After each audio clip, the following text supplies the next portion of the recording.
اگر شادی شدہ ہے اس کے لیے سنگسار ہے، اس کو پتھروں سے مارا جائے، اور اگر اس نے شادی نہیں کی ہے تو اس کو کیا کہ اس کے لیے 100 کوڑے ہیں اور 1 سال جلائی وطنی ہے. کیوں؟ جب زنا سے جو بچے پیدا ہوں گے ان کو معاشرے میں کوئی عزت نہیں ملے گی نا. اگر آج معمولی کسی میں کوئی عیب ہو تو جب اس کے بچے کو پوچھے، دوسرا بچہ بولتا ہے تیرا باپ ایسا ہے یا تیری ماں ایسا ہے، فاحشہ ہے، تو وہ خودکشی کرے گا نا، اس نے خودکشی ہی کرنی ہے. پھر یا کسی کو یہ کہا جائے، وہاں پر میں نے آپ کو بتایا کہ وہاں پر عورتیں اپنی بیوی، وہ بولتے ہیں میری بیوی آپ کے ساتھ سوئے گی، آپ والی مجھے دے دو.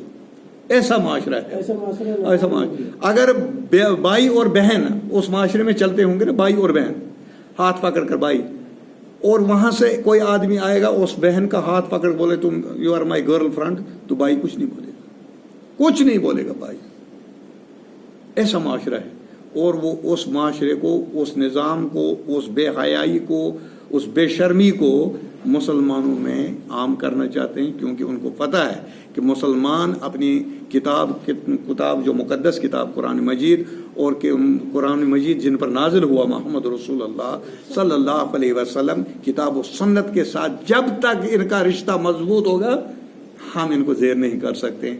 اس لیے سب سے پہلی فرصت میں ان کا جو رشتہ ہے قرآن اور حدیث سے، ان کا رشتہ کمزور کر دو. جب رشتہ کمزور ہو جائے گا یہ ہمارے کنٹرول میں آ جائیں گے، جو ہم چاہیں وہ کم کر سکتے ہیں. اس لیے ہمیں ان حربوں سے، ان ہتھ کنڈوں سے بچنا چاہیے، اور اپنے ساتھیوں کو ان چیزوں کی ترغیب دینی چاہیے. بھائی یہ ٹھیک نہیں ہے، یہ مغربی طرز عمل اختیار کرنا. ابھی میں پارک میں واکنگ کر رہا تھا، یہ عبرت کا مقام ہے. ایک لڑکی وہاں پر بیٹھی ہے، صرف آنکھیں دکھائی دے رہی ہیں، اس کو برقع لگا ہے، اور ساتھ میں داڑھی والا ایک آدمی بیٹھا ہے، اور ان ہاتھ میں ہاتھ لیا ہوا ہے. اس کا ہاتھ اپنے ہاتھ میں، اور ناشائستہ حرکتیں کر رہے ہیں. ایک چکر کیا، میں نے بولا ان کو شرم آئے گی، نہیں آئی. دوسرا چکر کیا، شرم آ گئی. تیسرے پر میں گیا، میں نے بولا بچوں یہاں پر صرف مسلمان ہی آتے ہیں کہ ہندو بھی آتے ہیں؟ بولا نہیں، ہندو بھی آتے ہیں. میں نے بولا ان کے پاس ہماری کیا میسج جائے گی؟ میں نے بولا بیٹی تجھے کیا رشتہ ہے اس کے ساتھ؟ مجھے اس کے ساتھ کوئی غرض نہیں. تجھے یہ بہن آپ کی لگتی ہے یا آپ کا نکاح ہے پھر بھی ناشائستہ حرکت ہے؟ میں نے بولا میری بیٹی یہ میرے قوم کا جو لباس ہے یہ بدنام ہو رہا ہے. کوئی کہہ نہیں سکتا.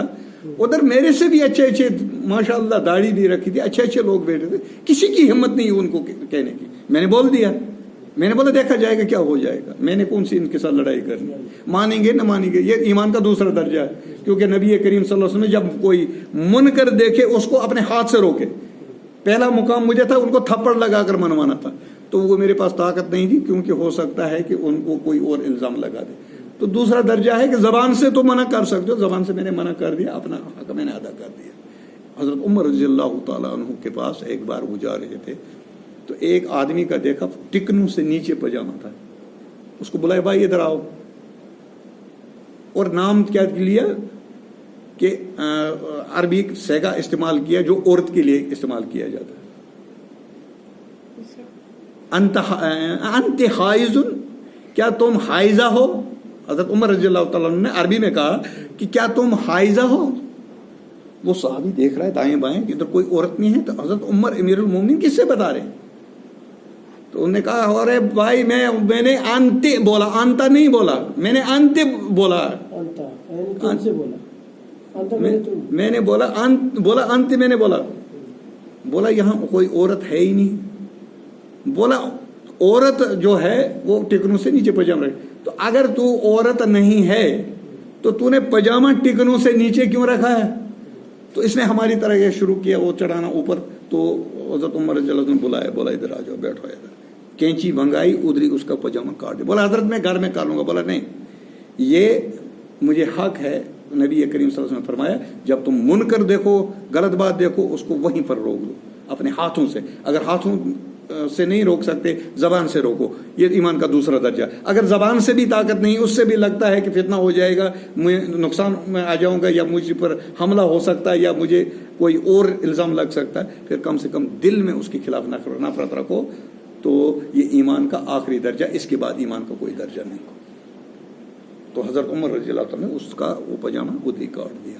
اس لیے مسلمانوں کا ٹکنے کے اوپر شلوار ہونی چاہیے. تو اللہ تعالیٰ ہمیں حق پر عمل کرنے کی توفیق عطا فرمائے. اپنا بھائی